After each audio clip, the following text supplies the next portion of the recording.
பரிசுத்த வேதாகமம் யோனாவின் புத்தகம்.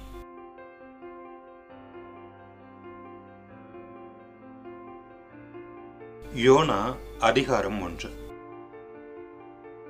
அமிதாயின் குமாரனாகிய யோனாவுக்கு கர்த்தருடைய வார்த்தை உண்டாகி, அவர், நீ எழுந்து மகா நகரமாகிய நினிவேக்கு போய் அதற்கு விரோதமாக பிரசங்கி, அவர்களுடைய அக்கிரமம் என் சமூகத்தில் வந்து எட்டினது என்றார். அப்போது யோனா கர்த்தருடைய சமூகத்தினின்று விலகி தர்ஷீசுக்கு ஓடி போகும்படி எழுந்து யோப்பாவுக்கு போய் தர்ஷீசுக்கு போகிற ஒரு கப்பலை கண்டு கூலி கொடுத்து தான் கர்த்தருடைய சமூகத்தினின்று விலகும்படி அவர்களோடே தர்ஷீசுக்கு போக கப்பல் ஏறினான். கர்த்தர் சமுத்திரத்தின் மேல் பெரும் காற்றை வரவிட்டார். அதனால் கடலிலே கப்பல் உடையும் என்று நினைக்கத்தக்க பெரிய கொந்தளிப்பு உண்டாயிற்று. அப்போது கப்பற்காரர் பயந்து அவனவன் தன் தன் தேவனை நோக்கி வேண்டுதல் செய்து பாரத்தை லேசாக்கும்படி கப்பலில் இருந்த சரக்குகளை சமுத்திரத்தில் எறிந்து விட்டார்கள். யோனாவோ வென்றால் கப்பலின் கீழ்த்தட்டில் இறங்கி போய் படுத்துக்கொண்டு அயர்ந்த நித்திரை பண்ணினான். அப்போது மாலுமி அவனிடத்தில் வந்து, நீ நித்திரை பண்ணுகிறது என்ன?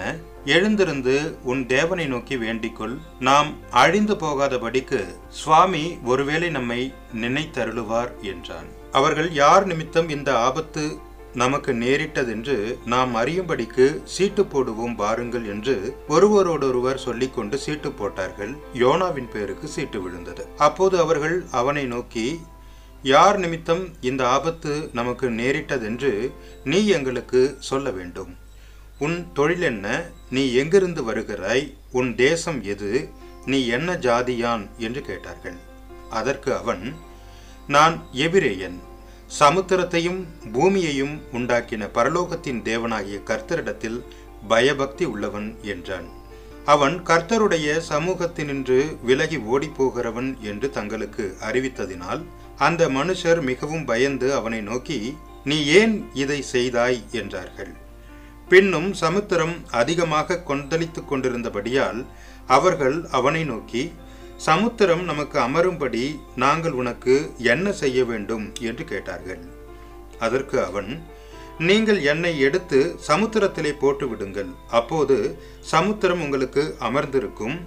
என் நிமித்தம் இந்த பெரிய கொந்தளிப்பு உங்கள் மேல் வந்ததென்பதை நான் அறிவேன் என்றான்.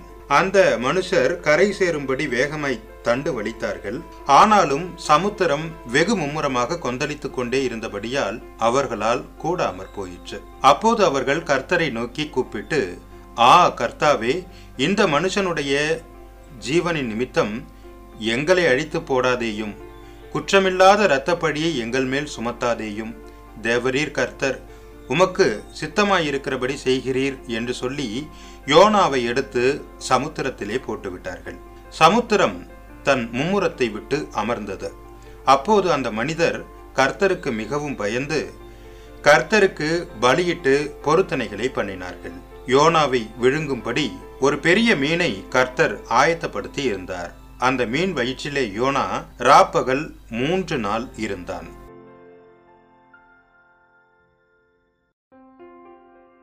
யோனா அதிகாரம் 2. அந்த மீனின் வயிற்றிலிருந்து யோனா தன் தேவனாகிய கர்த்தரை நோக்கி விண்ணப்பம் பண்ணி, என் நெருக்கத்தில் நான் கர்த்தரை நோக்கி கூப்பிட்டேன், அவர் எனக்கு உத்தரவு அருளினார். நான் பாதாளத்தின் வயிற்றிலிருந்து கூக்குரலிட்டேன், நீர் என் சத்தத்தை கேட்டீர். சமுத்திரத்தின் நடு மையமாகிய ஆழத்திலே நீர் என்னை தள்ளிவிட்டீர். நீரோட்டம் என்னை சூழ்ந்து கொண்டது. உம்முடைய வெள்ளங்களும் அலைகளும் எல்லாம் என்மேல் புரண்டது. நான் உமது கண்களுக்கு எதிரே இராதபடிக்கு தள்ளப்பட்டேன். ஆகிலும் இன்னும் உம்முடைய பரிசுத்த ஆலயத்தை நோக்குவேன் என்றான். தண்ணீர்கள் பிராண பரியந்தம் என்னை நெருக்கினது. ஆழி என்னை சூழ்ந்தது. கடற்பாசி என் தலையை சுற்றி கொண்டது. பர்வதங்களின் அடிவாரங்கள் பரியந்தமும் இறங்கினேன். பூமியின் தாழ்பால்கள் என்றென்றைக்கும் என்னை அடைக்கிறதாய் இருந்தது. ஆனாலும் என் தேவனாகிய கர்த்தாவே, நீர் என் பிராணனை அழிவுக்கு தப்புவித்தீர். என் ஆத்துமா என்னில் தோய்ந்து போகையில் கர்த்தரை நினைத்தேன். அப்போது என் விண்ணப்பம் உமது பரிசுத்த ஆலயத்திலே உம்மிடத்தில் வந்து சேர்ந்தது. பொய்யான மாயையை பற்றி கொள்ளுகிறவர்கள் தங்களுக்கு வரும் கிருபையை போக்கடிக்கிறார்கள். நானோவென்றால் துதியின் சத்தத்தோடே உமக்கு பலியிடுவேன். நான் பண்ணின பொருத்தனையை செலுத்துவேன். ரட்சிப்பு கர்த்தருடையது என்றான். கர்த்தர் மீனுக்கு கட்டளையிட்டார். அது யோனாவை கரையிலே கக்கிவிட்டது.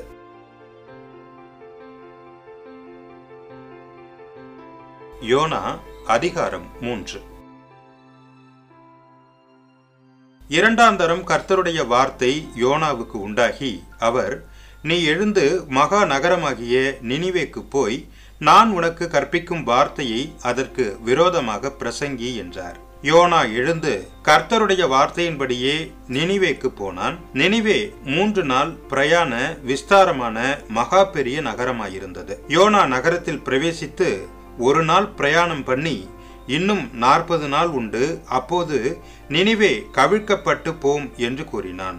அப்போது நினிவேயிலுள்ள ஜனங்கள் தேவனை விசுவாசித்து உபவாசம் செய்யும்படி கூறினார்கள். பெரியோர் முதல் சிறியோர் மட்டும் இரட்டுடுத்தி கொண்டார்கள். இந்த செய்தி நினிவேயின் ராஜாவுக்கு எட்டின போது அவன் தன் சிங்காசனத்தை விட்டு எழுந்து தான் உடுத்தியிருந்த உடுப்பை கழற்றி போட்டு இரட்டை உடுத்தி கொண்டு சாம்பலிலே உட்கார்ந்தார். மேலும் ராஜா தானும் தன் பிரதானிகளும் நிர்ணயம் பண்ணின கட்டளையாக நினிவேயிலெங்கும் மனுஷரும் மிருகங்களும் மாடுகளும் ஆடுகளும் ஒன்றும் ருசி பாராதிருக்கவும் மேயாமலும் தண்ணீர் குடியாமலும் இருக்கவும் மனுஷரும் மிருகங்களும் இரட்டினால் மூடிக்கொண்டு தேவனை நோக்கி உரத்த சத்தமாய் கூப்பிடவும் அவரவர் தம் தம் பொல்லாத வழியையும் தம் கையிலுள்ள கொடுமையையும் விட்டு விட்டு திரும்ப கடவர்கள்.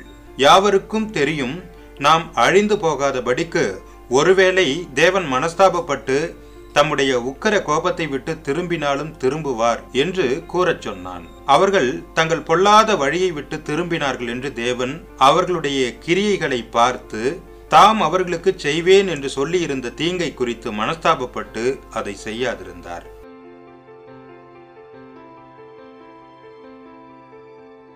யோனா அதிகாரம் 4. யோனாவுக்கு இது மிகவும் விசனமாயிருந்தது. அவன் கடும் கோபம் கொண்டு கர்த்தரை நோக்கி விண்ணப்பம் பண்ணி, கர்த்தாவே, நான் என் தேசத்தில் இருக்கும் போதே நான் இதை சொல்லவில்லையா? இது நிமித்தமே நான் முன்னமே தர்ஷீசுக்கு ஓடி போனேன். நீர் இரக்கமும் மன உருக்கமும் நீடிய சாந்தமும் மிகுந்த கிருபையுள்ளவரும் தீங்குக்கு மனஸ்தாபப்படுகிறவருமான தேவன் என்று அறிவேன். இப்போதும் கர்த்தாவே, என் பிராணனை என்னை விட்டு எடுத்துக்கொள்ளும். நான் உயிரோடு இருக்கிறதை பார்க்கிலும் சாகிறது நலமாயிருக்கும் என்றான். அதற்கு கர்த்தர், நீ எரிச்சலாயிருக்கிறது நல்லதோ என்றார். பின்பு யோனா நகரத்திலிருந்து புறப்பட்டு நகரத்துக்கு கிழக்கே போய் அங்கே தனக்கு ஒரு குடிசையை போட்டு நகரத்துக்கு சம்பவிக்க போகிறதை தான் பார்க்க மட்டும் அதன் கீழ் நிழலில் உட்கார்ந்திருந்தான். யோனாவுடைய தலையின் மேல் நிழல் உண்டாயிருக்கவும் அவனை அவனுடைய மன முடிவுக்கு நீங்களாக்கவும் தேவனாகிய கர்த்தர் ஒரு ஆமணக்கு செடியை முளைக்க கட்டளையிட்டு அதை அவன் மேல் ஓங்கி வளர பண்ணினார். அந்த ஆமணக்கின் மேல் யோனா மிகவும் சந்தோஷப்பட்டான். மறுநாளிலோ கிழக்கு வெளுக்கும் நேரத்தில் தேவன் ஒரு பூச்சியை கட்டளையிட்டார்.